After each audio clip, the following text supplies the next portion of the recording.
to a singular narrative, an IPOB ESN secessionist group. What do you make of that?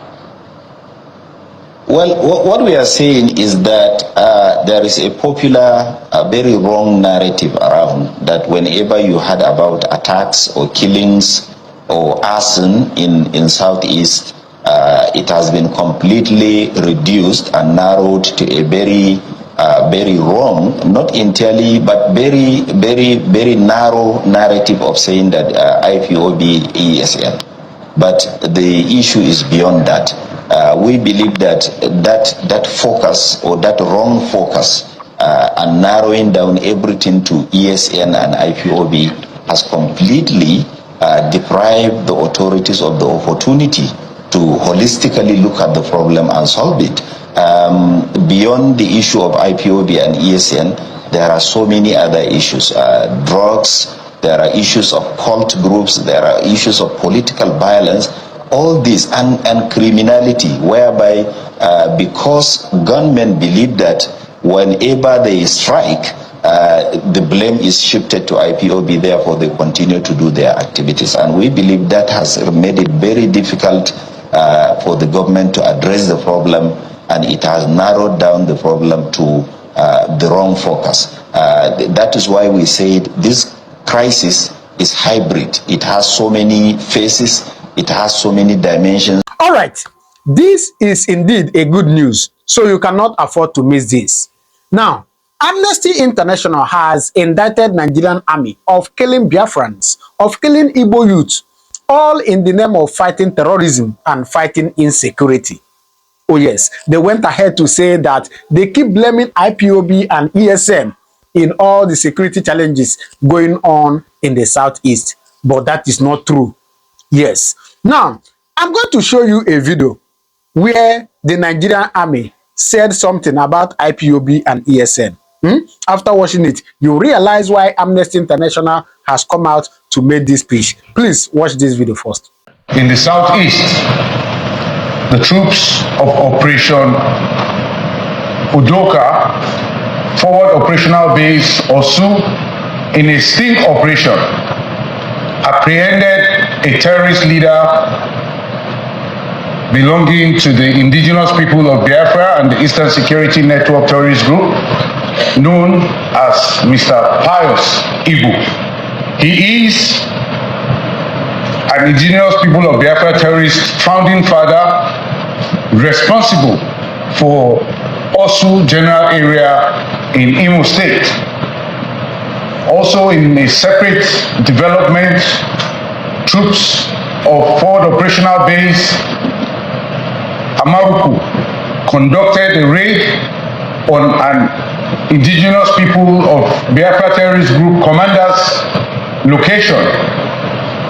The raid was successful and led to the arrest of the commander, identified as Emmanuel Ongu in Imbanu, local government area of Abia State. You heard that, right? You heard what he said. Fine.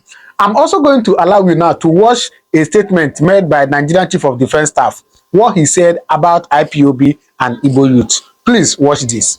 Let me ask you about the IPOB agitation. Simon Ekpa, for example, you've told me before that you're working with the foreign authorities to ensure. But now, what updates do you have now? No, I think the Finnish government have their own procedure they're going through. The Nigerian government have forwarded all the relevant documents, exhibits, and everything about what's going on. So I'm sure I'm sure justice will be done. So it looks like it's taking longer than necessary. Well, it's not our country; it's a sovereign country. They have their own procedures, so they have to follow their own procedures.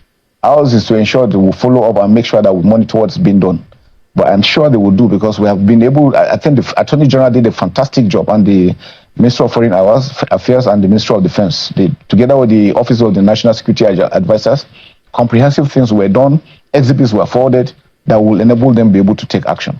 How dangerous was Simon Ekpa's activities and all allied or related to your office and to the Nigerian society?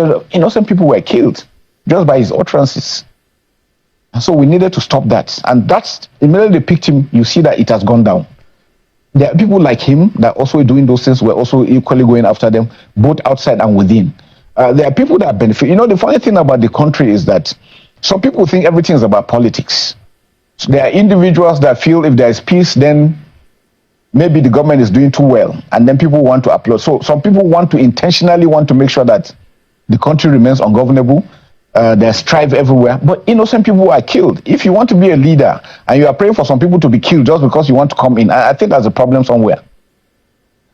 So the agitation in the Southeast region, I mean, you have mentioned that it is not only the fight, well, there are other measures. Yeah. Do you think that the release of Nnamdi Kanu might help the situation? Well, I don't know. I think the federal government is considering all options, and I think that's a decision. That's a political decision. It's not our own decision. Our own decision is to stop the killing, to ensure that we secure the communities and that they're free.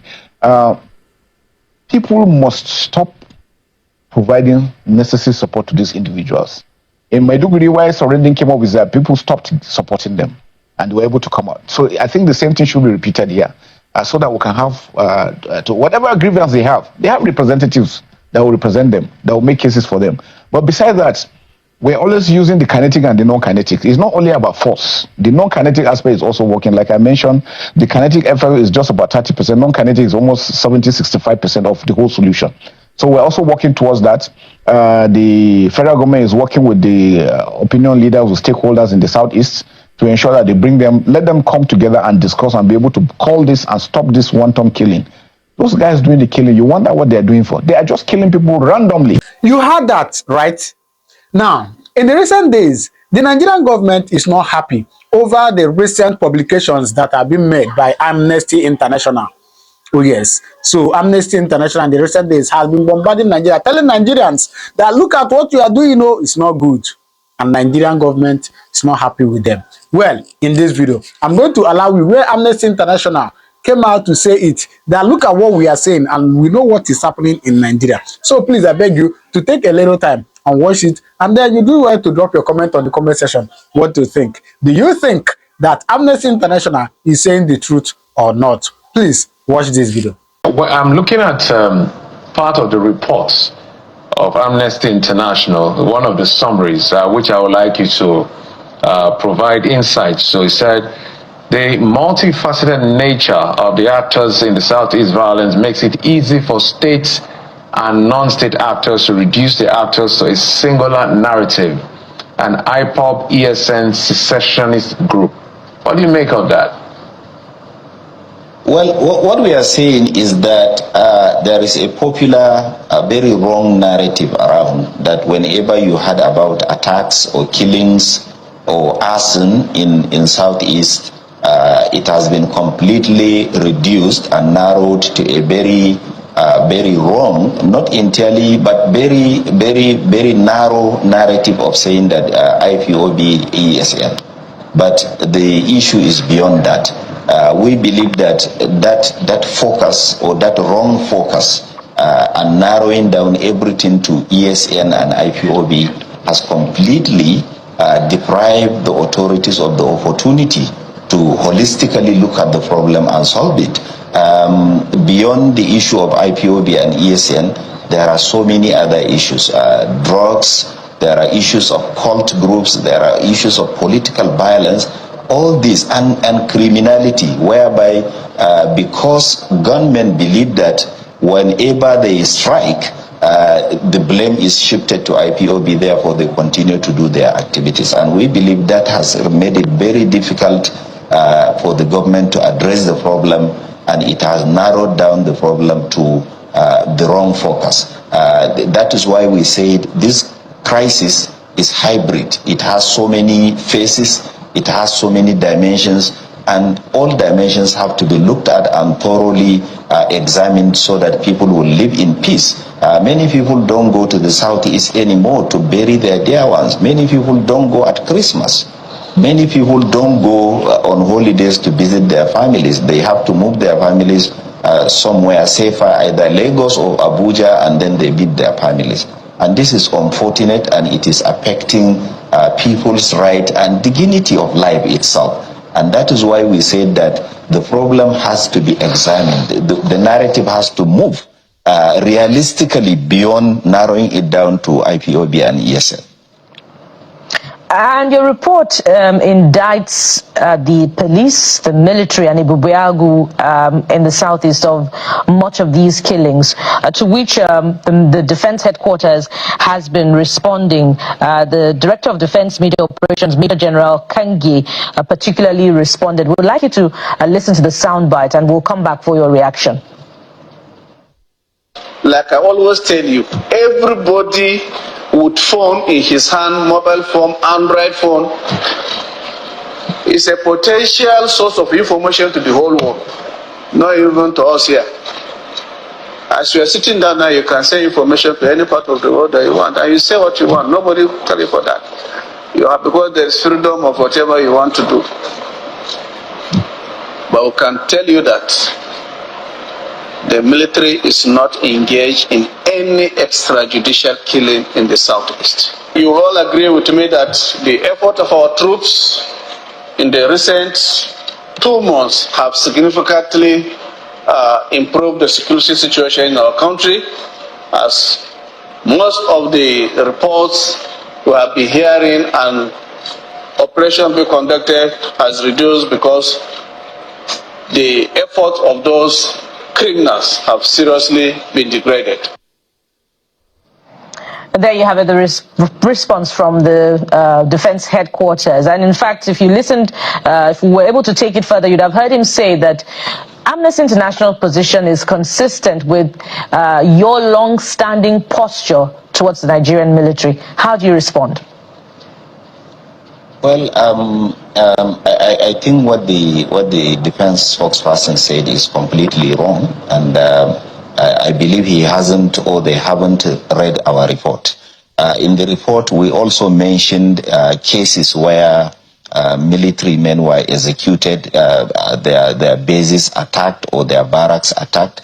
We also mentioned the fact that because of consistent attack on security agencies, which are unlawful as well, they could not be able to do their duties effectively. And we also mentioned cases where soldiers were executed by gunmen.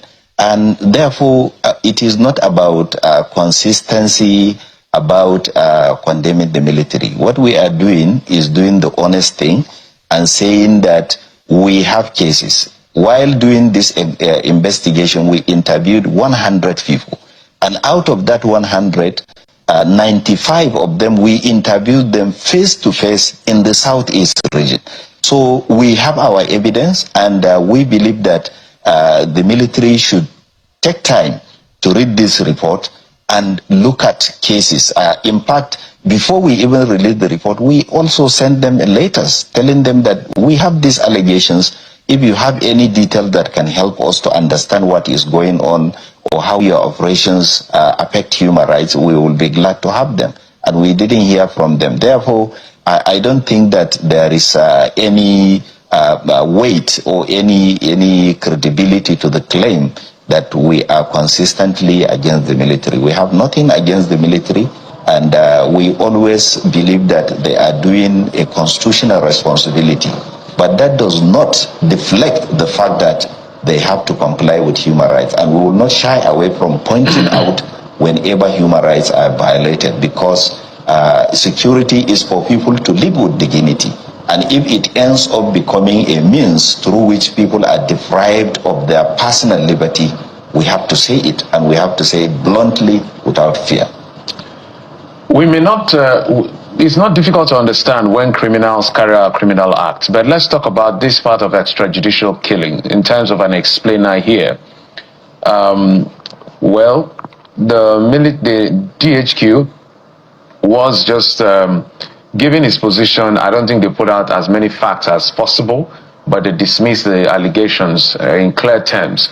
So when you say there's extrajudicial killing, give us maybe an instance. For example, is it the fact that they catch a criminal and they kill the criminal and without a due process, or innocent people are caught in the crossfire.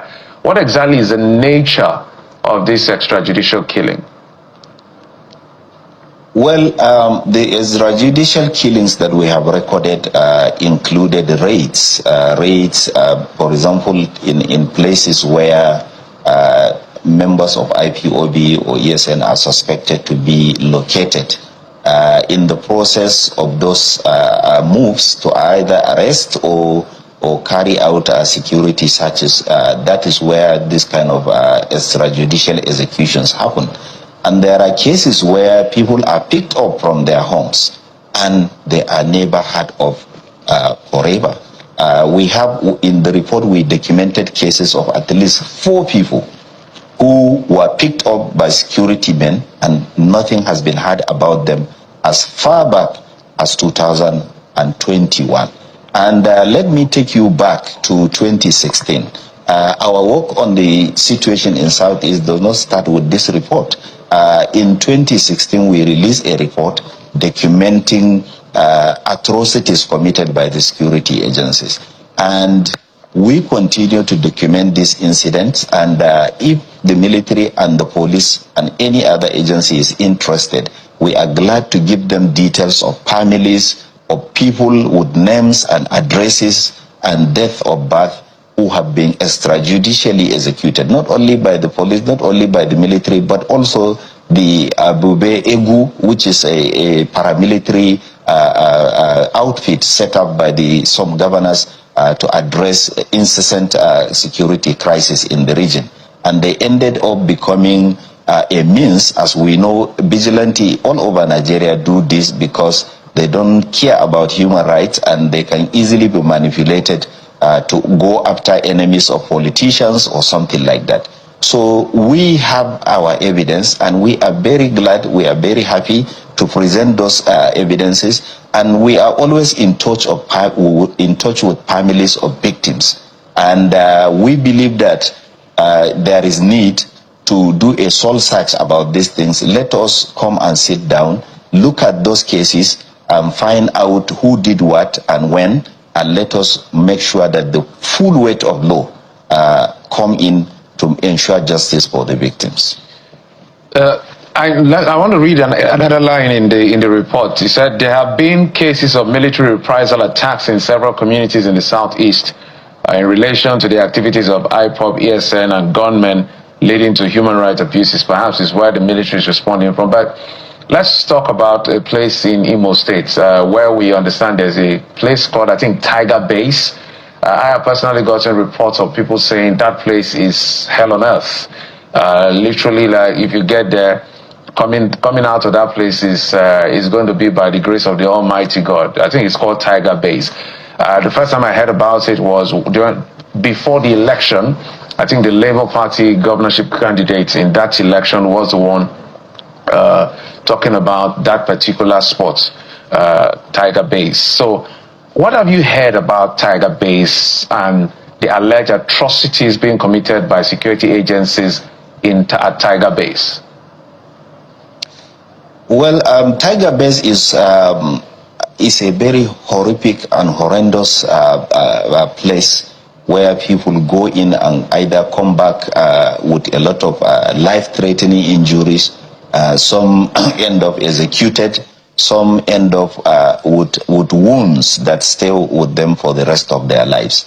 Let me also say that Tiger Base, the cases we receive about Tiger Base, the complaints of the horrific human rights violations taking place at Tiger Base, had to compel us to do a new report, a standalone report, which we are going to release about Tiger Base. And that is all I will say about that place. But we know about it, and that is why we have even carried out an extensive research on the atrocities taking place in that place. It is just similar to the SARS base in Okuzu, also in Anambra State, where so many young people were executed, so many young people went in and they didn't come out and their families never heard about them. And that is what Tiger Base is gradually becoming.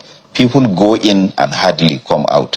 When they come out either disabled because of torture or other horrific, inhuman treatment. And we believe that the authorities have to investigate that tiger bears. But as I have said, Amnesty International had already carried out an extensive research.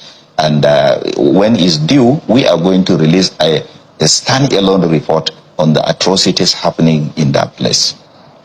Is it the same with Anambra as highlighted in your report? And I'm going to read from it. It says, in several towns in Anambra, including in Obosi, Awka, Onitsha, Ogidi, and Umoji, cult groups operate unchecked amid a thriving drug business, with hundreds killed in cultism-related clashes. What can you tell us about your engagement with the police and media investigations about the atrocities being committed here, and why is there a helplessness in tackling this? Well, if you read some parts of the report, you see that we have mentioned the fact that places like Obosi and other related places where there are huge killings as a result of cult activities, we have made it very clear. The reason why these things have been going on in those areas and other parts of the south is because almost many or all the police stations in those areas have been either burned down, the policemen killed, or something like that. So without the police and with their barracks, with their police stations constantly being attacked and their men being killed, that is why those places became what can best be described as wild west, where anything just happened without any deterrence. And that is why these things continue. And that is why we even said that these attacks on security agencies are gross human rights violations and crimes that must stop. And that is why we continue to point out that if these things continue, there will be chaos and the effect is better imagined. All right, so in winding down, in wrapping up this conversation, Amnesty has always been the conscience trying to check excesses in terms of human rights, and we cannot wait for that report on Tiger Base. And when it comes out, we invite you, also invite the government, because there's this back and forth as to that particular place, the notorious things that go on there as alleged, and people just disappear according to what we hear. But the government will also, the authorities, the police, I guess, will be in a good position to speak. So we are waiting for that Tiger Base report, because we cannot have the Okozo on our hand, no matter the situation, especially if it has to do with human rights. But I'm sure everybody has an explainer. But in winding down, Amnesty International doing their work, when you put out all of these reports and you make a case, but the government doesn't seem to respond, or the people you're trying to address this report to are not bulging or are denying or are literally just, aloof or evasive, what next? What is the next line of action? Is it just talk? Well, it's not talk. Amnesty International is a global organization. We have over 10 million members across the world. And we are not only in Nigeria, we are in almost 152 countries. And we pull our force, we pull our numbers, we pull our capacity to mobilize and sensitize and influence policy. We use it everywhere. For example, the campaign on the situation in the Southeast is going to take place all over the world. It will continue. We will make sure that the world's attention is brought to it. We will make sure that appropriate authorities have done the right thing. And it is not only about talks. These things are documented, and I don't think that anything that has been documented will end up as a talk. We believe that even if this leadership or current government and the ones to come and the previous ones continue to ignore these things, we believe that one day justice will catch up with all the human rights violators. We are very optimistic, we are very positive, and we are never discouraged by the I don't care attitude of the current leadership in the country and politicians who focus more on election than the lives of the people.